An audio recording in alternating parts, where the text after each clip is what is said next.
Good morning guys. આજ તો ઘેરથી બ્લોગ નહોતો લીધો કારણ કે લેટ થઈ ગયું હતું અને અહીંયા આવીને એટલે આવું છું.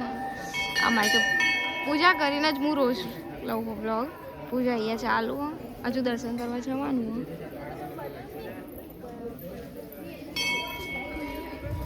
તમને દર્શન કરાવ જોઈ લેજો.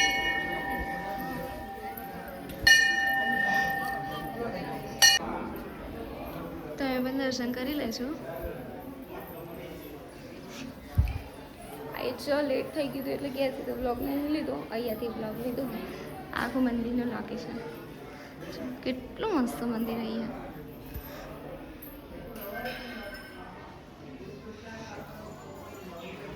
તો ગાઈસ 8:30 થયા હા અને બી હાલ મંદિરેથી ઘરે આવ્યો.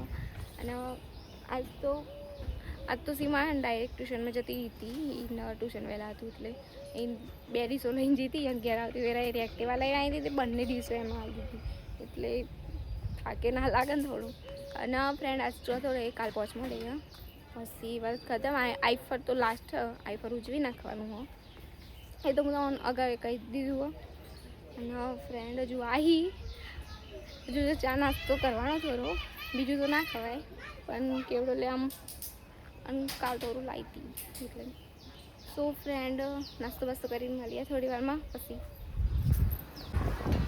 તો ગાઈસ ઘેર આવ્યા ને એવું કોમ ઘણું હતું અને આજ તો બહુ થાકી ગઈ હતી એટલે બપોરે હોઈ ગઈ હતી. અને ગૌન બહુ સાફ કરવાના હતા એટલે બપોરનો હાલ ફોન પકડ્યા એને કમસે કમ છે એટલા 5 વાગે.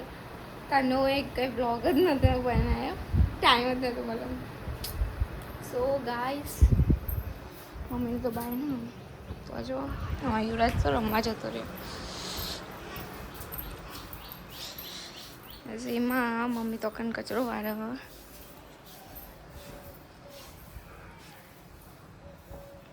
અમે શાનું ઋતુ અહીંયા હતું પણ જતું રહ્યું. હવે તે ઓર યુ ઠેઠ અહીંયા જવા અંટાયો. તો ગાઈસ તતો જેવું મમ્મી તો ફોનમાં મંડી અને વરસાદનું જેવું વાતાવરણ કર્યું મસ્ત. કાલ વરસાદ ના આવે ને તો સારું હોય, નહીં તો અમારા ભારતનો લાસ્ટ છેલ્લો દિવસ વરસાદ આવશે ને બગાડવાનો. હજુ તો આટલા બધા ઘઉં સાફ કરવાના આવે. આજ આખો દિવસ કર્યા ને તે છતાં બી આટલા તો બાકી જ છે હજુ. યુવરાજને તો કહે તો પતો જ નહીં.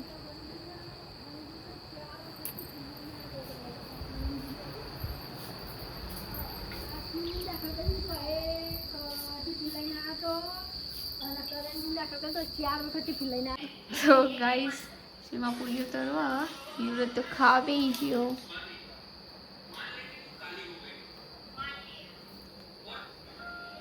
પેલું તેલ ગરમ થાય છે શાનવાણી મમ્મી. હા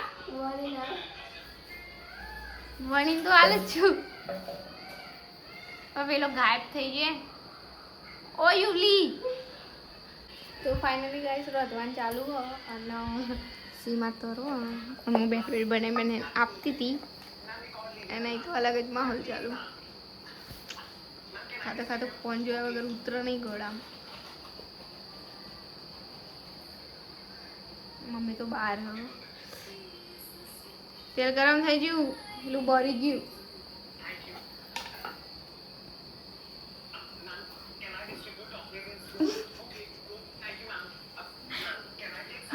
આ કારીગરમાં પૂરીઓ બનાવવાની કોઈને બોલાવી હોય તો ઓર્ડર આપી દેજો રોધવાનો. બને ને બાકી જો મસ્ત. મને નહીં આવતું હતું તરવ તો એ કમ્પ્લીટ કરવામાં. યુવરાજ તો ફાઇનલી ગાઈસ ખાઈ તો લીધું પણ મારે કોમ ચાલુ થઈ ગયું. રોજ થોડું થોડું દરાય ઘંટી ચાલુ એટલે અવાજ થાય. બીજા ઘઉં સાફ કરવાના.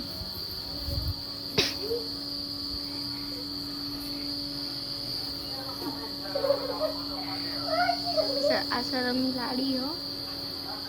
આવી બ્લોગમાં ના તે છતાં રોજ લેવાની જ છે મારે. ગાડી સૌ ખાઈ તો લીધું હો. પણ ઘઉં સાફ કરવા બેસી ગયો કારણ કે આખો દિવસ તો ટાઈમ મળતો નહીં બીજું બધું કોમ હોય. તો આખો અડધું ટાઈમ સાફ કરવાનું હોય.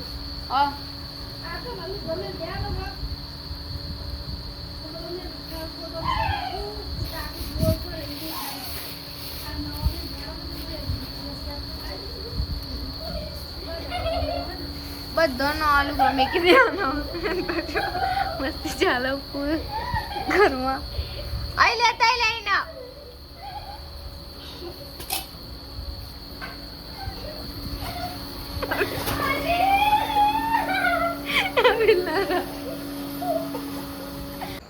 તો ફાઇનલી ગાઈસ ટાઈમ 10 વાગ્યા આટલા વસ્તી હજુ તો આટલા બાકી ચાલની ઘઉં સાફ કરતી હતી બેઠી બેઠી કમસે કમ ચાલની ગઈ હતી અડધો કલાકનો. સીમાને તો ઊંઘી રહ્યા અને મમ્મી હંચા ભરા. સો ફ્રેન્ડ આજનો બ્લોગ અહીંયા સુધી જ રાખીએ. મળીશું કાલ બીજા બ્લોગમાં નવી શરૂઆતથી. ત્યાં સુધી બાય, ગુડ નાઇટ એન્ડ આપણે મીન્સ બ્લોગ ગમો તો લાઈક એન્ડ સબસ્ક્રાઈબ કરી દેજો.